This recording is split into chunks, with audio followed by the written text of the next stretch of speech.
Tim with Online Big Blue, bringing you the best in New York Giants sports talk and entertainment. Well, Joe Judge had a press conference or press event or whatever you want to call it, and I think it gave us a little bit more insight into the man, into the system, and into who we are going to be potentially drafting, even though some of his statements are a little contradicting and confusing. And I'm going to get into that into a moment. You know what? Actually, I'm going to jump into that right now. He basically had said that we are going to be taking the best player available. You know? And he even said we're always looking for the best available players. To me, that means long-term upside. So, and then he mentions, you know, there are no pro-ready players available in the draft. So, and then he gets into it. To me, it's about finding the upside in players or looking down the long scope of a career and seeing who's going to be the best player with the most upside for you. There are really no short-term fixes or bandages. No one's a finished product, whether they are a college guy who is getting drafted or someone who is in the league right now. You can't say you're looking to take the best player available and then in the same sentence say, to me, it means long-term upside.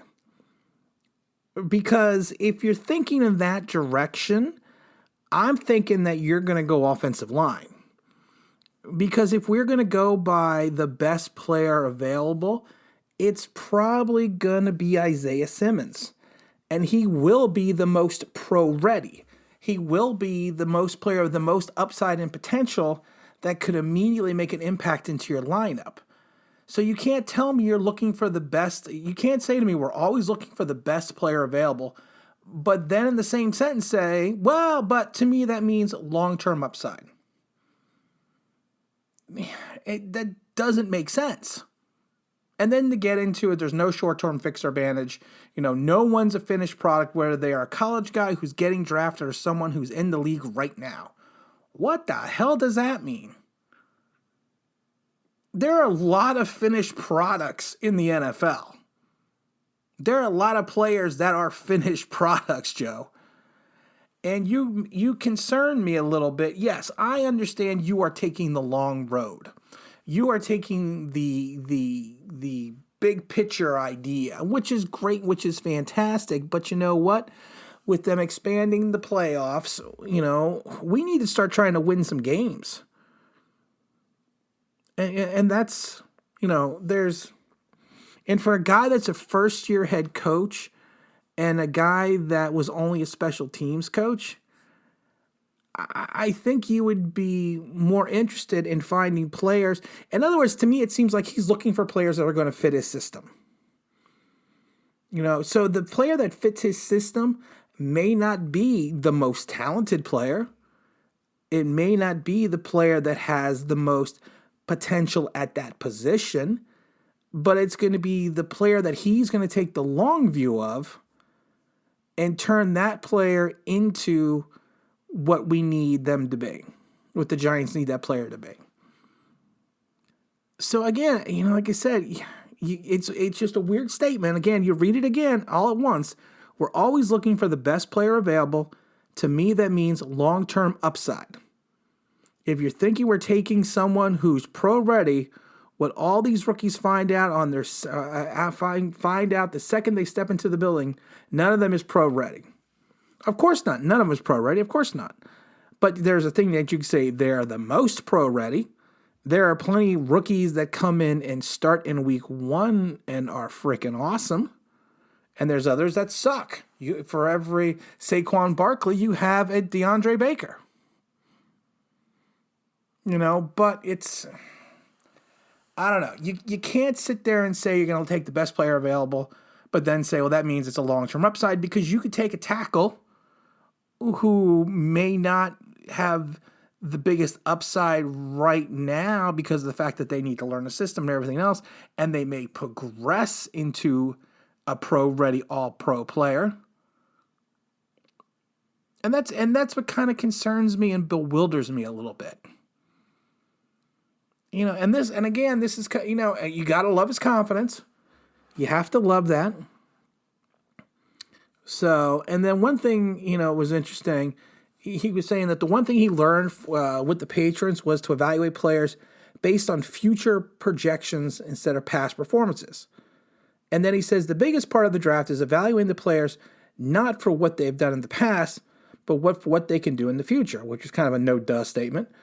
We got to have foresight to see how their skill sets can really add to your team and how you're going to use them. And that's kind of getting into the fact that we may not be looking for what would be the most talented player.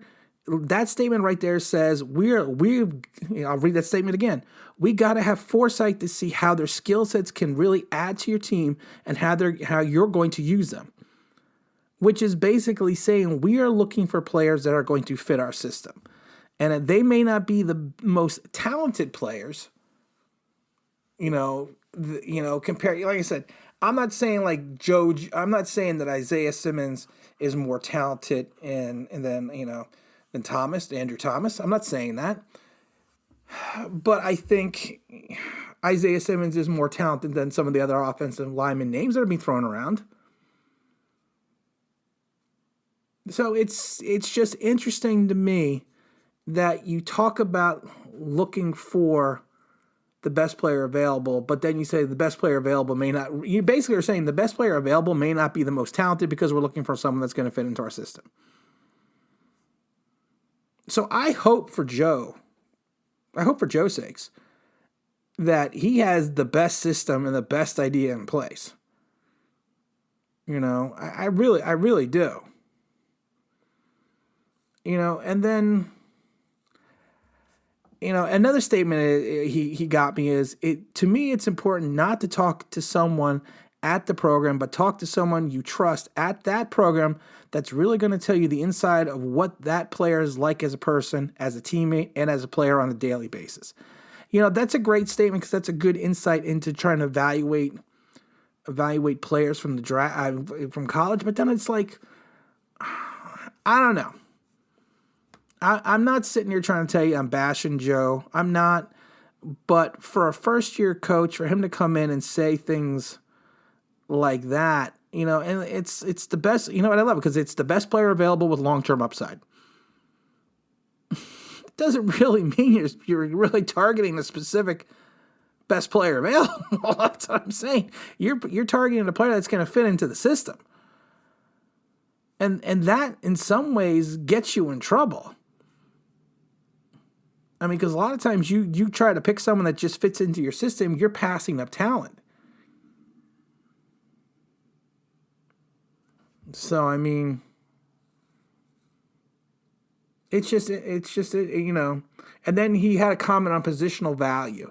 It matters only how they fit in your system. Every player has to have a level of versatility. If the player has great impact and upside, that's the guy we want to add to your roster. Okay, so that sounds like Isaiah Simmons. But then you come back and say, but, they have to have long-term upside, and they're not pro-ready. I don't know. I'm not, and like I said, it's you're just reading into his, actions are going to be more than his statements. So what we see, in the coming months when we go into training camp and spring practice, spring and everything like that, we're going to see what he's more about that way than anything else. And then his refusal to address individual players, I can understand that as well, but not only are these men professionals, but they're also human.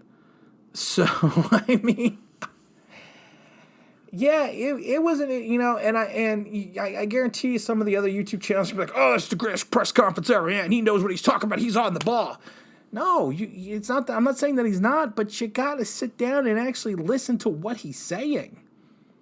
We're going to take the best player available as long as they fit into our system. Basically, he's saying we are taking the best player available as long as they fit into our system. And then I get a little concerned when he talks about that no players are mentors. And he doesn't want to have players as mentors. He doesn't want people, so I mean, all I know is, and all I'm saying is, I hope he wins 16 games, or I hope he wins 10 games. Hope he makes the playoffs. Because it's just a gut feeling. But it seems like to me he's going to be the type of guy that when he is challenged, that he is going to have an attitude. And it's not going to be a fun attitude like Parcells. It's going to be an attitude like Pat Shurmur. That's all I'm saying. And like I said, I'm a dog person. I have 2 Goldens and a Bernese Mountain Dog. But I'm tired of seeing the dogs. His 6-year-old dog. Maybe I'm just an ass. Maybe I'm just bitter. But I don't want to see your dog. I'm sorry. I really don't. I don't want to read articles about the dog. Because God forbid something happens to the dog. Then what else we're going to have to talk about? All I know is, and what I'm thinking is, he's got a lot of bravado for a coach that really has done nothing. For a guy that's never progressed beyond a special teams coach. And there's nothing wrong with that. Fortune favors the bold. It's one of my favorite quotes. And also, be bold and mighty forces will come to your aid. And that's what he's going to need. And I feel that at this point in time, we have to just, sit through this. And I know everyone's getting fired up because he's all saying the right things. But if we go 2-14, what are people going to say?